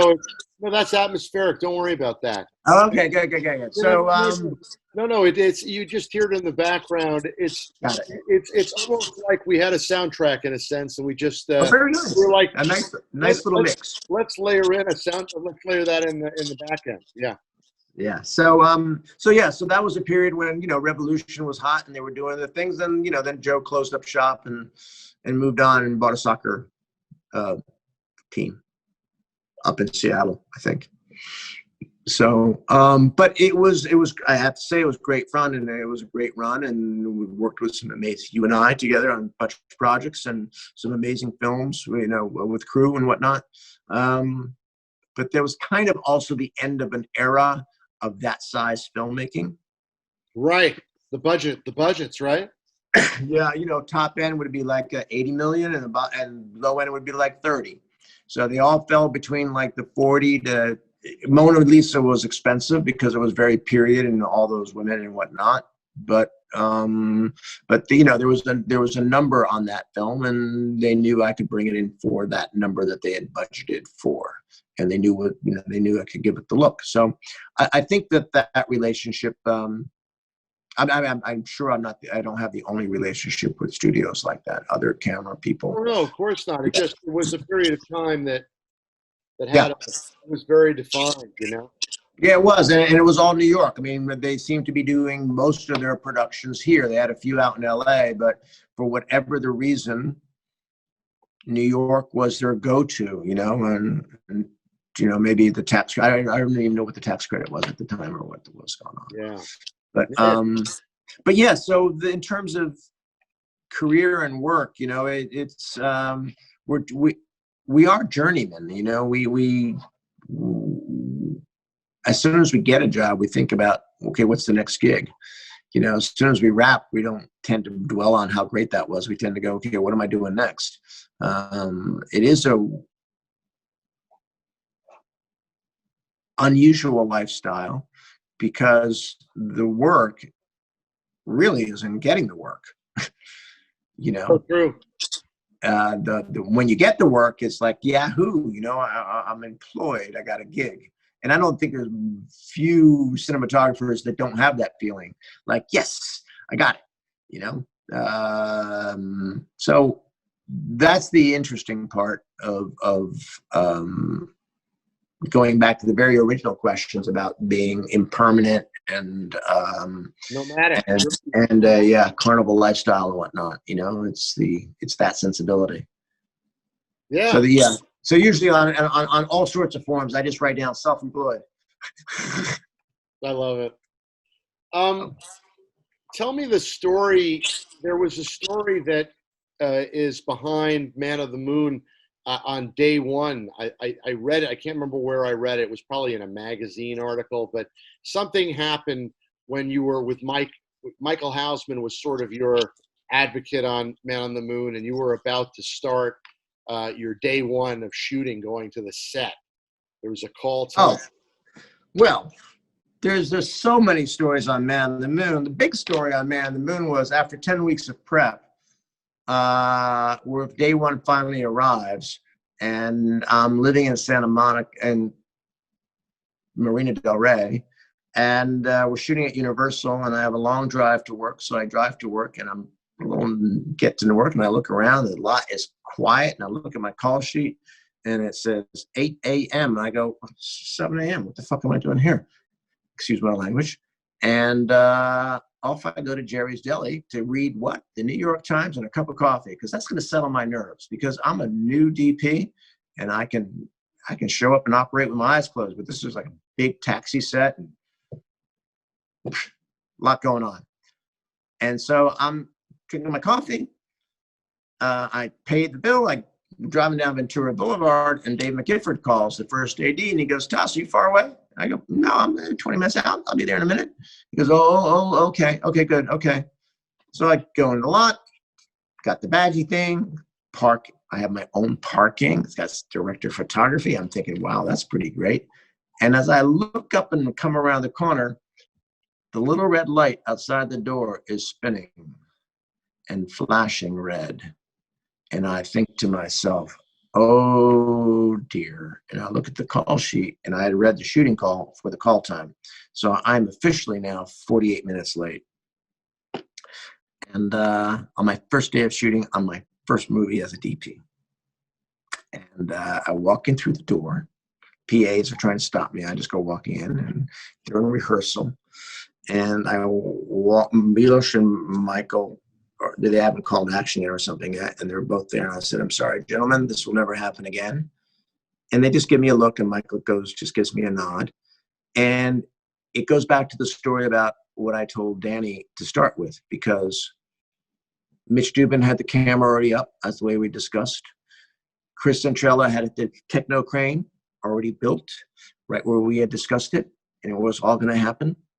Jack had already had done a pre-late. We had done it together, but he was just like, hanging out and waiting for a couple bounce cards kind of thing, because we had already discussed it. And so again, it was a family effort of collaborators that they didn't know where I was, because I wasn't answering my phone, or why I wasn't there, but they just made it happen. So we're all ready to go. And now it's time to bring Jim Carrey in, right? As Andy's first day.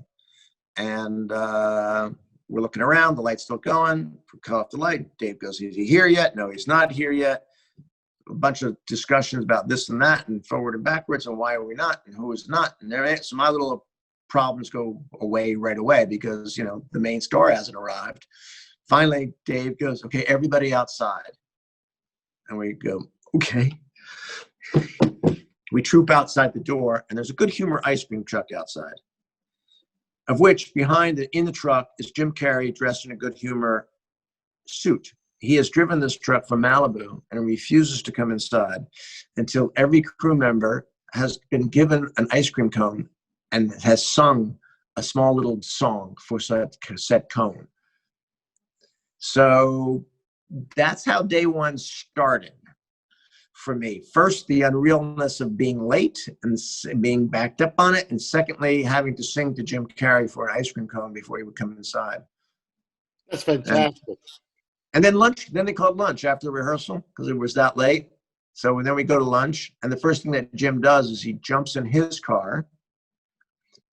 He drives his car right up against the door of Danny DeVito's trailer, right? Like literally, so Danny can't open up the door, right? Jumps out of his car, gets in Bob Zamuda's car, the actual real Bob Zamuda, and out the gates they go. Oh my God. So I don't think we got much done until 4:00 that day. And every day was like that. Every day was like that. And I was a new DP, feeling the weight of schedule on me, because I knew, having worked many features, like, I've seen DPs go too slow, you're not fast enough, this, we're not going to make our day, this and that. I mean, I knew the responsibilities of what that meant. It wasn't about just the lighting. It was about, can you get the work done in the amount of time, and how to do it. So I was in fear of my job every day, because every day we'd only be shooting 4 hours a day, including the time we got thrown off Paramount's lot because Tony Clifton, Jim Carrey as Tony Clifton. We're shooting at Paramount's lot now because it's an exterior, and Taxi took place at Paramount and not at Universal. So we're on Paramount's lot. We're waiting for Jim as Tony Clifton to arrive. And the next thing we know, we're on a stage. 4 security guards come up with their little carts, tell us to down tools, literally outside the stage, because we need the exterior, said Paramount and whatnot. And they escort us to Melrose Avenue, the entire 100 people of our film crew. We are now standing on Melrose outside the gate, and they won't let us in. And finally, we find producer finally comes, Michael Houseman comes, Dave Gifford comes, the AD.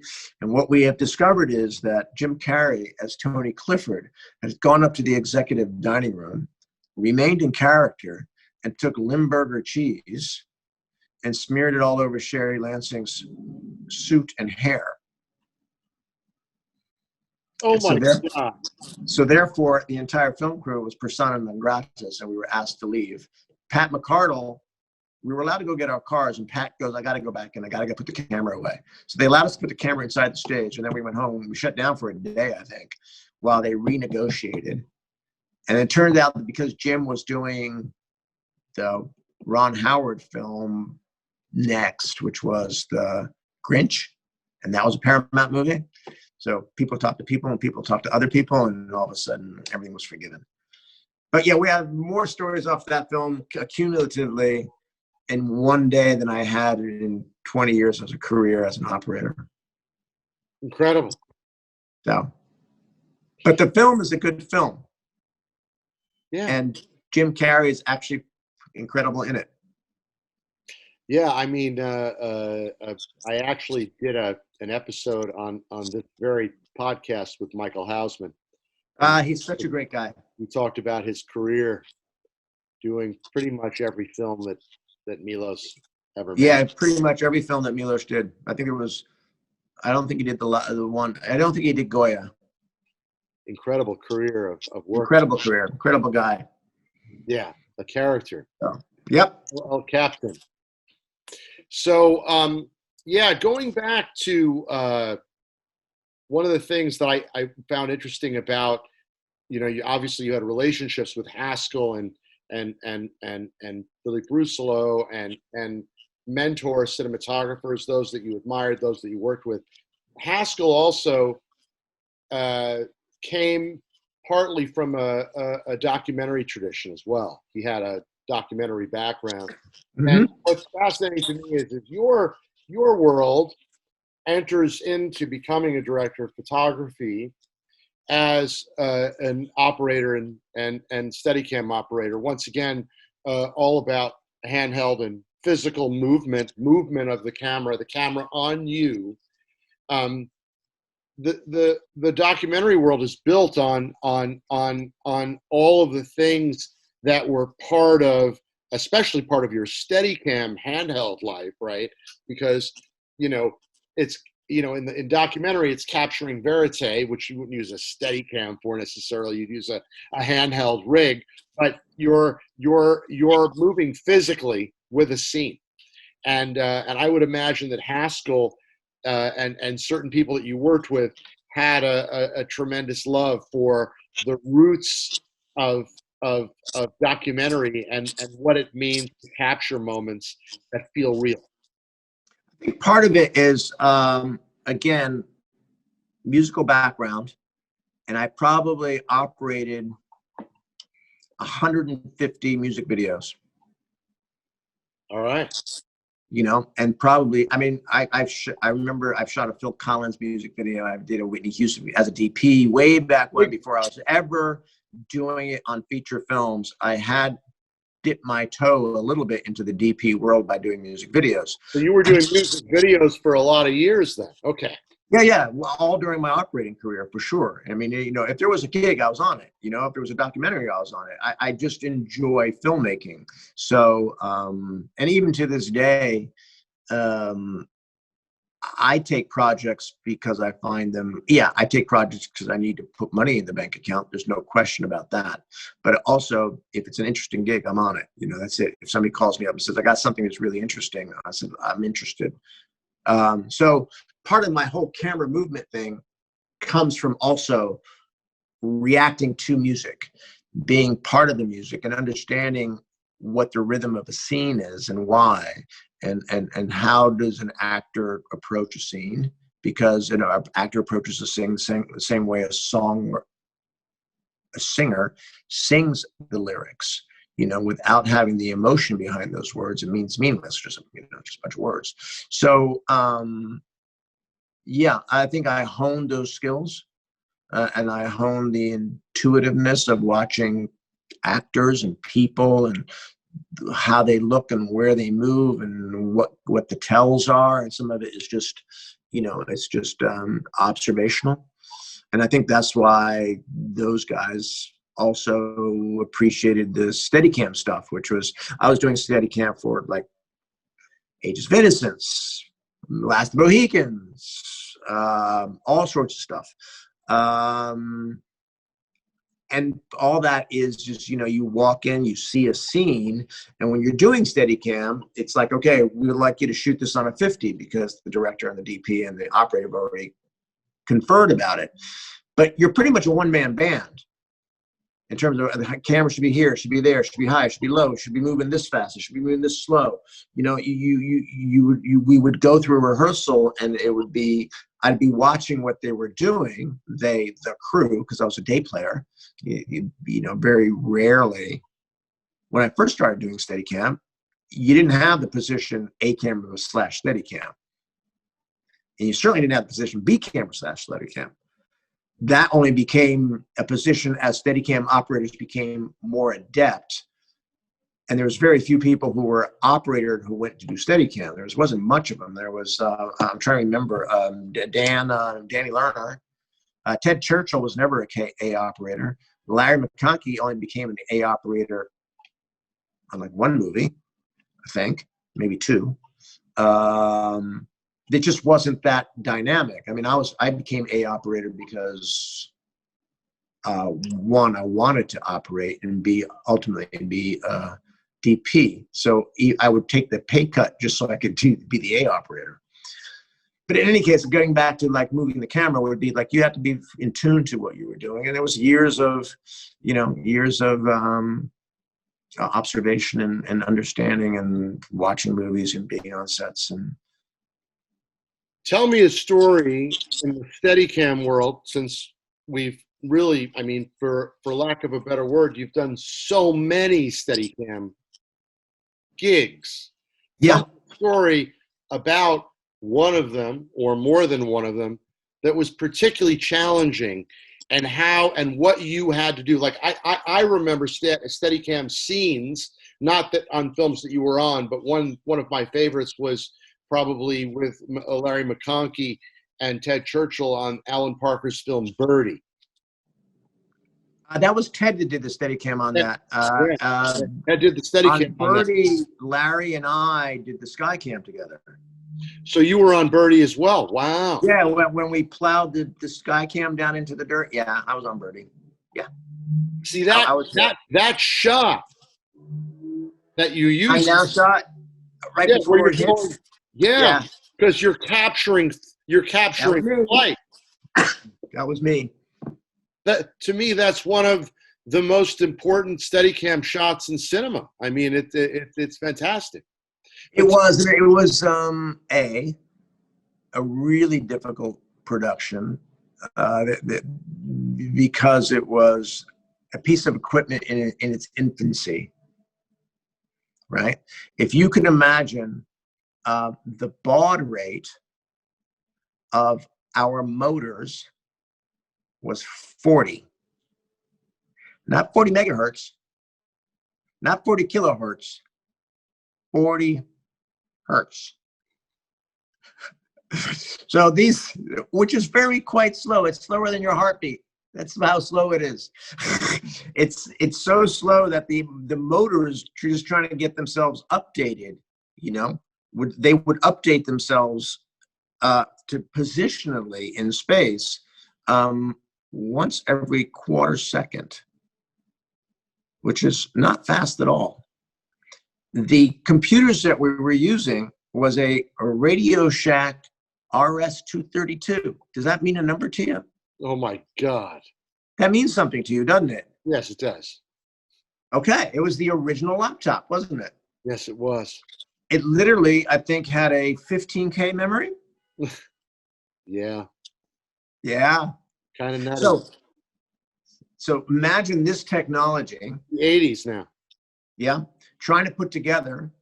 It was so far ahead of its time in terms of the technology, but not in terms of the concept. So anyway, there was a time when, and the way we used to put them up is that, it works on, you tell a computer where it is in space by measuring the pick point to the center of your zone. And then by literally Pythagoras theorem, the a squared b squared equals c squared theorem, once you know how high it is, and then you'll know how long that piece of string ought to be. And that way you'll know where it is in space. It's really quite simple, So, but what has to remain constant is the height. And on Birdie, we had used 4 construction cranes. And we used to measure it with something called a theodolite, which is something, who knew that I was never use this in my life. But it is the surveyor's instrument that accurately measures distances by triangulation. If it's that high and it's this far away, then that's where that thing must be in space. Right. 4 of those. So off we set it up in the morning. We do a rehearsal. It goes wonderfully well. We lock off the cranes, but unknown to us, these are like 130-foot construction cranes. Unknown to us, the hydraulics in a crane slip. So when we came back from lunch and time to go do this thing, it dropped about 6 inches on each one. And our fault, not remeasuring, but those 6 inches, when translated over the size of a football field, brought that custom-made magnesium ARRI 2C by Panavision camera, custom-made casing, magnesium. They literally milled out a 2C out of magnesium for us because it had to be lightweight. And it clipped the top of a car, an abandoned car, because I tilted down too high, too much, or because it was too low, and that was the shot. And yeah, and anyway, so that was a crash and a burn, but nobody was hurt, and the shot ended up in the film. And that shot ended up in the film, the one where it crashed. Yeah, because then we smashed the camera. At that point, we had to send it back to Panavision to re-weld it with magnesium or whatever they do to magnesium. Okay, and just so I know, because I'm gonna, I'm one of these people that will go back to watch Birdie again. I think I own it. This is the one where it goes from from Matthew Modine's room right down. And it flies. It's an experience of flight, right? Correct. There's 2 cuts to it. Matthew Modine's room in a street, and then up high over a field. Right. And again, I haven't seen this forever. It's over the field shot. That is the one that took the tumble. That's the one I'm talking about, though. That's the emblematic one where it goes that's the one. Field. But I've also, I've crashed and burned on Steadicam shots before too. Ages of Innocence. I think it was take what felt like 17, what was probably only 11 on a cold winter day, carrying I think that was anamorphic and big fucking lenses. Icy Step. I was following Jeremy Irons, either up or down, or Michelle Pfeiffer or somebody. I don't know who it was. And my brain was full of cold and tiredness, and I missed my step. And I remember on the way down, I had the choice of falling and protecting the gear or not protecting the gear. And I made a conscious decision, and the 50 mil lens ended up right through the gate and into the body and into the mitral mechanism. Because, sometimes you just can't pull out. A disaster. Yeah, but you also were, after that fall, you were able to work the next day, clearly, or you were not. Oh, I was able to work the next day. Marty, I think got the shot, I guess, because it's in the movie. It might not have been the exact shot that he wanted, but it was, we had some version of it, but yeah, everybody has a thing. It was interesting. The working with different directors and working with their style and working within their parameters is one thing about being a day player. And was one thing about being a Steadicam operator is you had to really switch gears. So it was like, oh, working with that today. Okay, that's that team. It's the Heather Norton with Michael and Florian team on that show. Or, oh, look, okay, I'm now going to the John Seal, Australian dude show, which is a totally different dynamic, and the personalities involved and everything else. So it was great training to be chameleon-like. So, and then I hooked up with Russell and we did 7 movies together because we both have the same sense of humor. Yeah. Although he was a mentor that was, I remember day 2. No, it was the end of day 1. It was sometime after lunch, day 1, Summersby. First movie I did with him. I got hired on the telephone, and I probably got hired because I peppered my English with a modicum of French, and also I was somewhat continental. I'd lived on in Europe and whatnot. So it was a familiar for him for his second American film.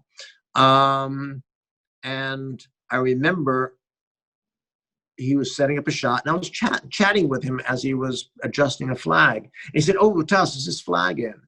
And I go, "Oh, let me go back to the camera. I'll let you know."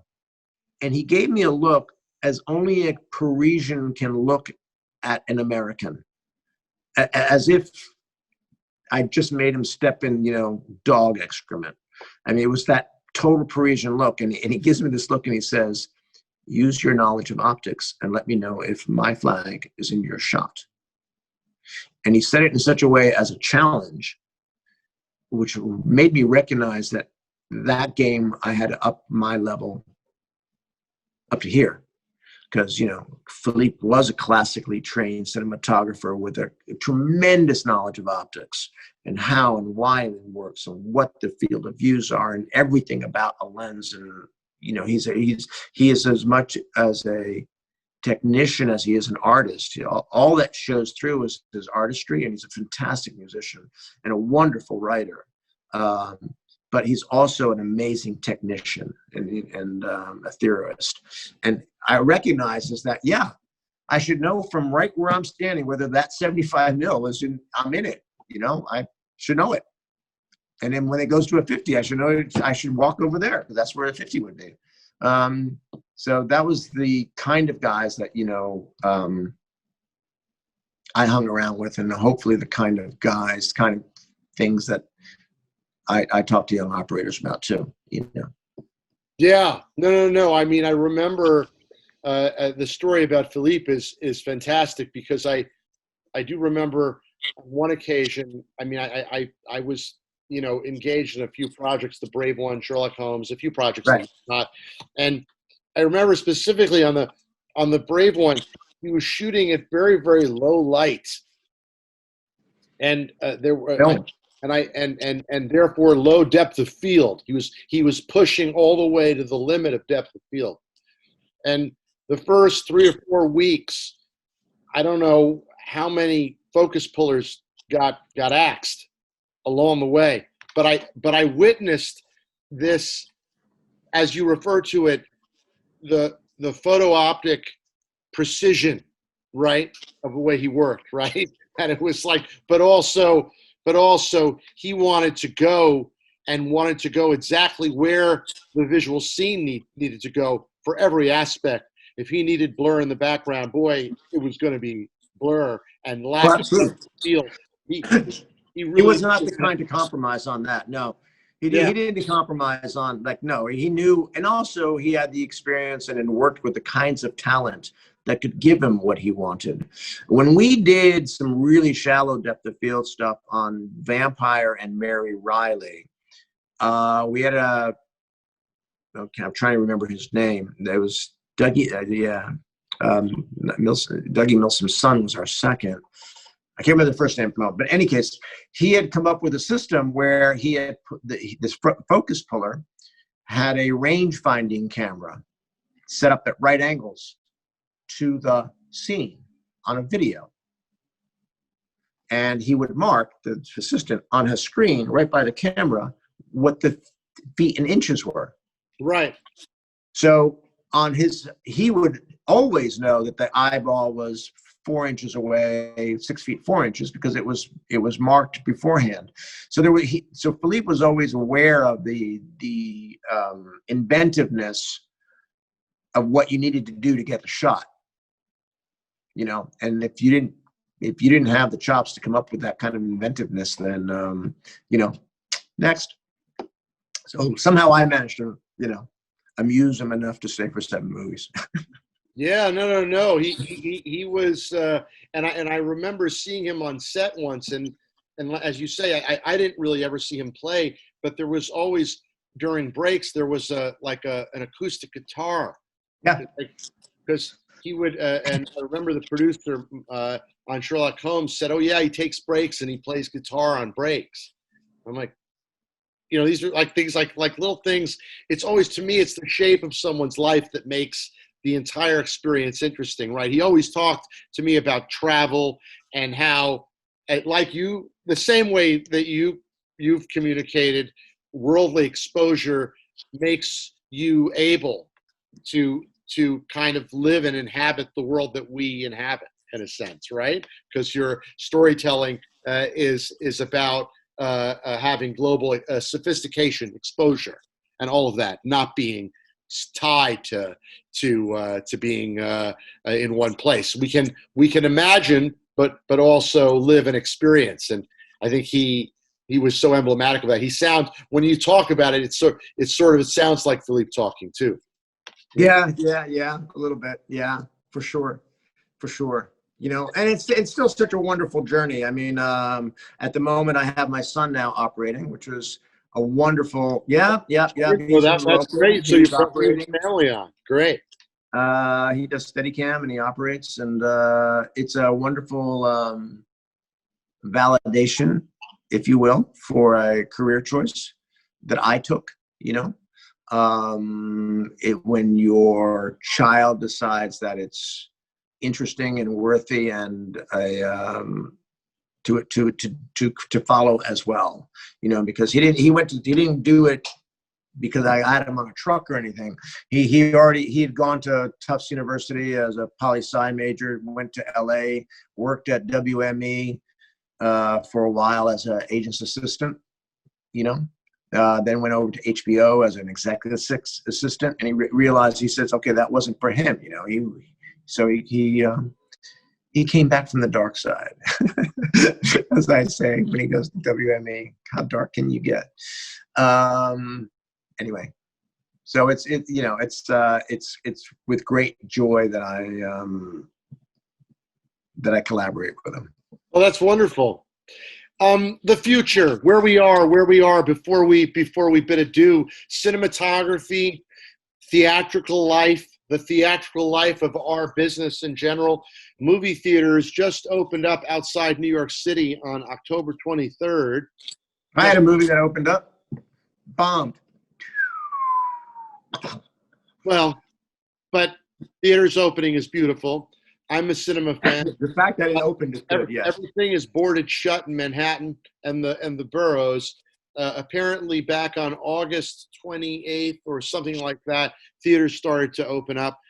I've had many conversations with people about, as we talk about Zoom and the new normal and social isolation, we're all going to be hungry for the cinema again. You've worked to a certain extent in broadcast, working on Quantico, and what was it, the other series that you did, Ambitious? Or yeah.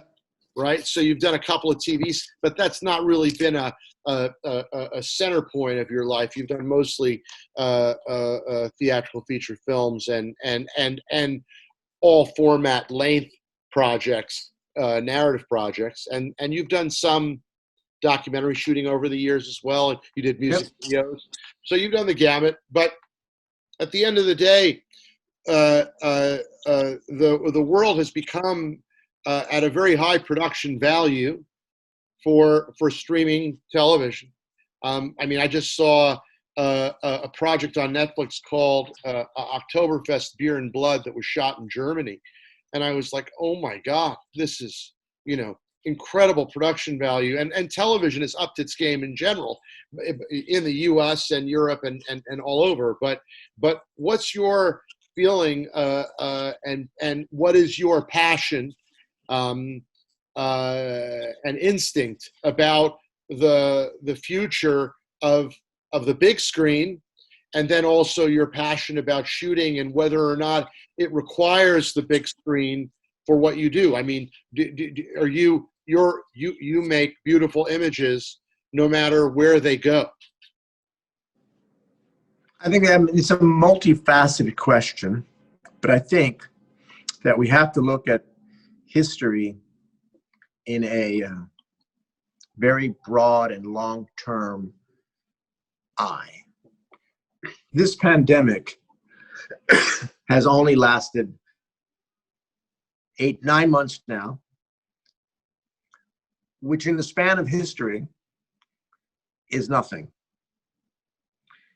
What humans do and have done since the beginning of time is gather in caves and pound drums and tell stories. They've gathered in makeshift theaters and told stories and sang songs. They've gathered in auditoriums to tell stories and say songs. Because the experience of the collective is greater than the experience of the singular. People go to listen to live music live with a crowd because of the collective. They go to Broadway and they jam themselves in those tiny little seats because of the collective. And I do believe that cinema, having its origins in the collective, a theater full of people laughing, crying, or screaming, we're all on the Polanski's Rosemary's Baby going to lean around the doorpost, is a fundamental DNA activated emotion. I think that all that's going to return. I don't think that our music is only going to be viable through streaming and Apple. I think as soon as it's safe to do so as a health-wise, people are going to go off to huge concerts again. They're going to go to small bars again. I think that people are going to go to the theater again. People are going to go to poetry readings again. People are going to go out to restaurants. Even as basic as food, we go out to eat, not because the food there is possibly better, but it's there because it's a collective experience within a restaurant with other people. So I don't think you can take the socialization or the need for socialization out of cinema and out of the narrative storytelling. So even though it's two different things, yes, Netflix and streaming and all that, what you say is correct. And being in the intimacy of your room, there is also a need for us to get our mythology in a collective way. And Netflix, I'm going to watch a movie with you deal that they have doesn't quite work because I've tried it. You know, just the same way that video streaming doesn't trying this. If you and I were sitting at a table just right now, we would have a very different sensibility in terms of what this was. It might be recorded, but our interaction would be very different. Yes. You know? And so that's why I think that my overall outlook is believe in science, because science got us this far. And smart scientists got us this far, and smart scientists got us healthy, and they got rid of smallpox, and they got rid of the mumps, and they got, I traveled all around the world, and I don't have diphtheria, I don't have yellow fever, I don't have cholera. I took my vaccinations, yes. I don't have Hep A, Hep B, Hep C. I took my vaccinations, yes. And why don't I have those? Because of a dedicated group of people. And so I think that to look at my work within that context is like, yeah, I think that I'm going to be going out to eat again, and I'm going to go run and catch a movie with a buddy.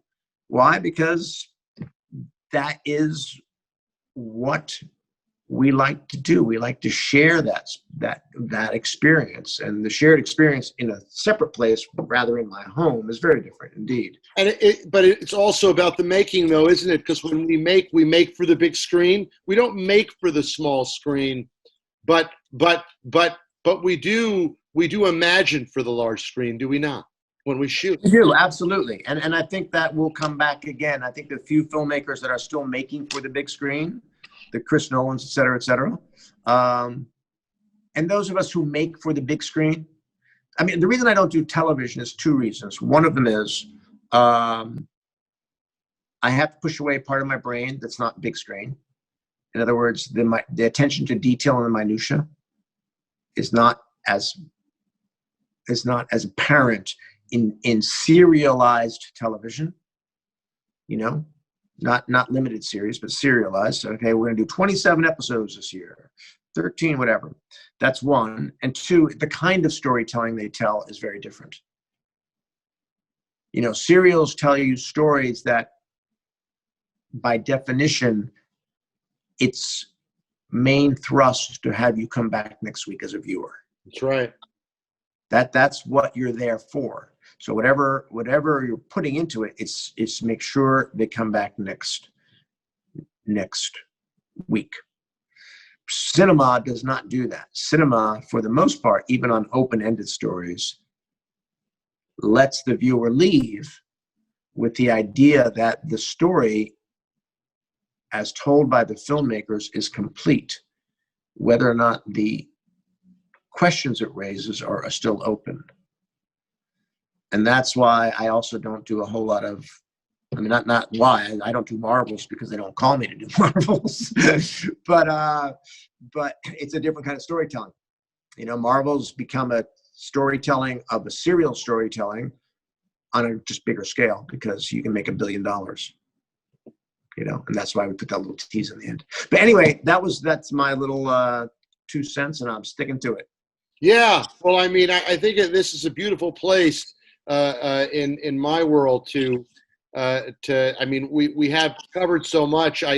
We could talk for hours more, but I think, and there are so many filmmakers that we've left out of our conversation. We can't possibly cover every single person that you've worked with, Toss, after many years. It's not possible.